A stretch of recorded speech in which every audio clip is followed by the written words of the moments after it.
इस वीडियो में NCERT 10th class math exercise 5.2 का 5वां प्रश्न, निम्नलिखित समांतर श्रेणियों में से प्रत्येक श्रेणी में कितने पद हैं। इम्पोर्टेंट प्रश्न है। अगर एक प्रश्न आप समझ लेते हैं तो बहुत सारा प्रश्न सॉल्व कर सकते हैं। तो देखिए, पहला प्रश्न है 7, 13, 19 ... 205 तक, अर्थात अंतिम पद इसमें लिमिट कर दिया है। तो एक बात इसमें समझ लेना आवश्यक है कि जो पहले होता है वो a अर्थात प्रथम पद, जिसे a से सूचित करते हैं, तो a बराबर इसमें कितना हो गया, 7 हो गया। अब जो अंत में होता है an होता है, ध्यान दीजिएगा, अंतिम पद या nवां पद जो अंत में होता है उसे लिखते हैं, तो an बराबर 205।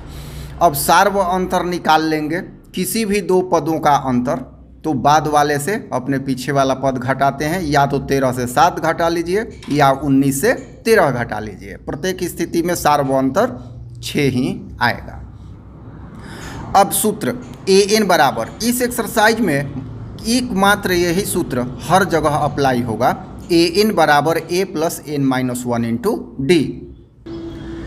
तो यहाँ सूत्र लिख दिया गया, an के जगह पे क्या रख देंगे, तो यहाँ 205 है तो 205 रखेंगे। a प्रथम पद 7 है तो 7 पुट करेंगे। n-1, n पूछ ही रहा है तो n तो लिखना नहीं है क्योंकि n ही हमें ज्ञात करना है, तो n-1 ज्यों का त्यों रहने देंगे और d के जगह पर 6 पुट कर देंगे। ये हो गया। अब इसको हल करेंगे। यहाँ देखिए, यहाँ 7 जो है अलग पद है, तो इसको इस साइड लाएंगे तो 205 - 7 हो जाएगा। ये यहाँ पे गुणा है तो इसको अभी यहाँ रखेंगे, तो n-1 गुणा 6 ये हुआ। ये जब घटेगा 205 में से 7 तो 198 बचेगा, तो यहाँ हो जाएगा n-1 गुणा 6। ठीक है।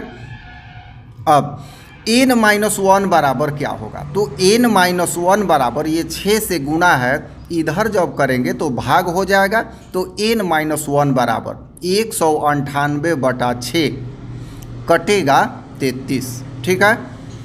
n-1 बराबर क्या हो गया, 33, किंतु हमें तो n चाहिए, तो n बराबर ये -1 है, उस साइड ले जाएंगे तो +1 हो जाएगा, तो 33 + 1 बराबर 34, इसका सही उत्तर हो जाएगा। छठा नंबर प्रश्न, जो कि बहुत ही महत्वपूर्ण है, इस तरह के प्रश्न हमेशा परीक्षा में आया करते हैं।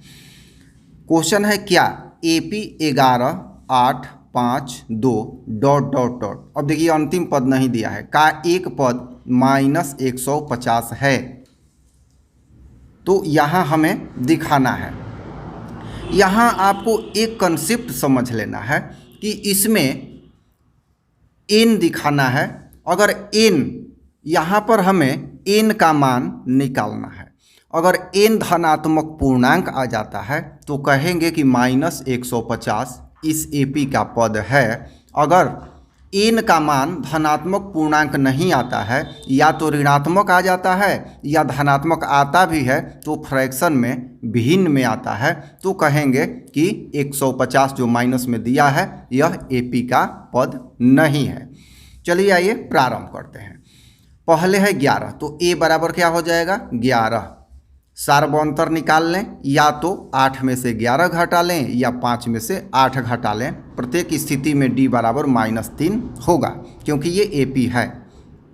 an बराबर मान लेंगे कि 150 है, अर्थात मान लेंगे कि nवां पद -150 है, तो n बराबर निकालेंगे।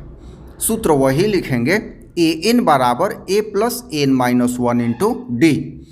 अब -150 an के जगह पर पुट करेंगे और हल करना प्रारंभ करेंगे। a बराबर 11 पुट करेंगे, n-1 ज्यों का त्यों, और d बराबर क्या पुट करेंगे, तो यहाँ पर -3 पुट कर देंगे। यहाँ 11 को इस साइड ले जाएंगे तो प्लस है, इधर माइनस हो जाएगा, जुड़ जाएगा, -161 बराबर n-1, यहाँ ये कोष्ट में रहेगा, स्मॉल ब्रैकेट में रहेगा, तो n-1 गुणा -3। अब n-1 बराबर ये गुणा में है तो क्या होगा, इधर भाग में हो जाएगा, तो -161 बटा -3। यहाँ n बराबर ये -1 है, इधर आएगा तो प्लस हो जाएगा 161/3, ठीक है, +1।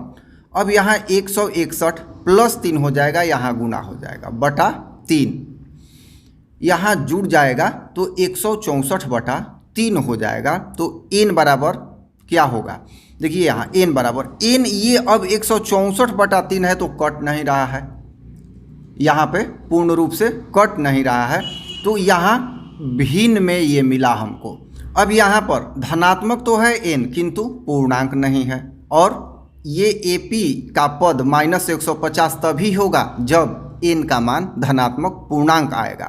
तो यहाँ स्पष्ट है कि -150 इस AP का पद नहीं होगा। तो मुझे आशा है कि प्रश्न समझ में आ गया होगा। धन्यवाद।